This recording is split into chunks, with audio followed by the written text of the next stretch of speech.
right, guys, the friendly hacker, right? The story of the friendly hacker. So, remind you on the story, I get hacked on Twitter. Now, I'm a big Twitter guy. I enjoy Twitter, and that does serve as a form of social interaction for me. I do a whole lot of things out and about of the studio with a whole lot of people. I like it. Losing that for a week, I got to tell you, I missed it. I like the videos. I like to get my news there. It's one of these situations. Well, I hear from the hacker. The hacker sends me a text. And he says, I'll give you your codes back if you want. And he says, I'll give you your codes to your social media and to your email back. Well, at that point, I don't know I have lost my email. I don't know that I don't have my email until he tells me that he will give me my email back. Now, I'm not a big email guy, but what can you do with an email? Like, I knew what he could do with social media because he was doing it. He was tweeting things out. That was it. And he didn't run your typical scam where he's asking people for money or he's trying to raise something. Like, he had a skill. He wanted to show me that he had it. He got a few things off his chest. He was a fight fan. It was all fight related. He got a few things off his chest, fight related. Has an opinion on something. Like, he turned out like he wasn't a bad guy. So he gets hold of me and says that I can have these things back. And I don't text him back. I decide for a guy that has these hacking skills that the response of a text message somehow involves me more. But he then goes to the Bad Guy Inc. website, which he's got to search out, comes through the back door, contacts me that way, and I realize, no, man, he's serious. He's really going to give me these codes back. And I wanted to talk to him. He's like, all right, you text me and you email me, so there's some level of contact here. Can you talk to me? And I don't know the answers on that. Like, does he think I'm going to out and trick him or something along these lines? Or can he disguise his voice? Like, is there a way that we can speak? Because I would like to know where the weaknesses were. And I do everything that they say that you're supposed to do. Like, I don't use the same password for any two things. For example, when it gives you an offer to change it ever so often, I do. I do the little things like that. So I just want to know where the weaknesses were, for one. And then two, I wouldn't mind getting his opinion on fighting. Like, when he was tweeting out on my behalf, it was more aggressive than I speak. There was some profanity in there that I wouldn't have used. However, he also had an opinion, and I wouldn't mind asking him why he feels that way. For example, one of the things that he contends, and he holds it against Israel Adesanya, but one of the things that he contends is that Israel Adesanya got too much of a marketing push. That push was unwarranted, but also caused money, and he thought those funds could have gone somewhere else. I would just like to ask him what he's thinking on that.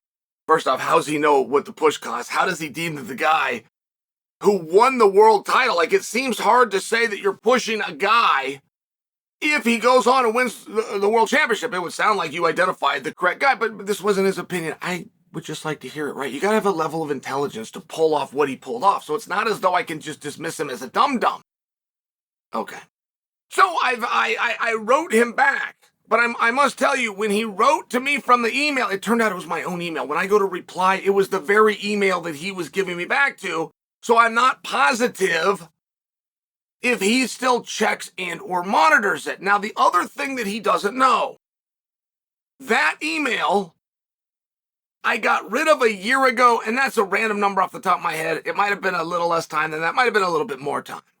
But I didn't get rid of it by choice. It was something called Juno. That was one of the original emails when the internet came out. And it is terrible. Juno used to be a real company. They've sold. It's off. You call customer service, man. It's a nightmare to deal with. And I'm probably their only customer. So it's not as though they need to be good to you. They're not even really in the business anymore. But it is an absolute nightmare to get anything done over. So I just walked away. I walked away and said, I'm out. I've been dealing with since the 90s.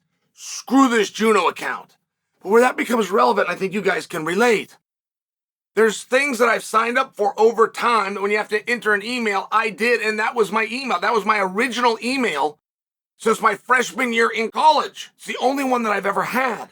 So 2 nights ago, I'm trying to watch Mayor of Kingstown, which is on Paramount Plus. You could do it the regular way, but it's 2 weeks behind. You go to Paramount Plus, you get 2 extra episodes. It's currently the best show on TV. And it will remain the best show on TV until Yellowstone comes out, and then it's still a debate between those two. It still might be the best show on TV. Can't watch it.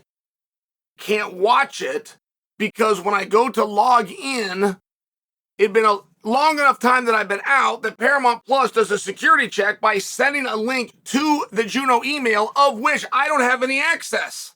Now, I didn't have access because he took it. I had access because Juno screwed me over. When he comes back to me and says, I'll give you your codes back, and then he does. He gives me the codes to email. He now gives me the password that I couldn't even get Juno to give me. I'm one of their longest. I call over there to Bangladesh. I sit on the phone. I do the whole rigmarole. They can't get on the back end of their own interface to give me a password. He hands it to me. Now I can go to Paramount Plus. Now I can watch Mayor of Kingstown.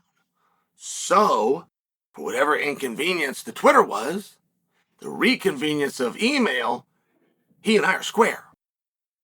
But I would still like to talk to him. And I think it would make for an interesting podcast. So I wrote him back at the email he wrote me from, which I hadn't paid close enough attention. And when I did, I saw it was my own email address. So I don't know if I'm going to be able to contact him, but apparently he watches the show. So if he does, he needs to contact me again somewhere I can respond so I can issue an invite.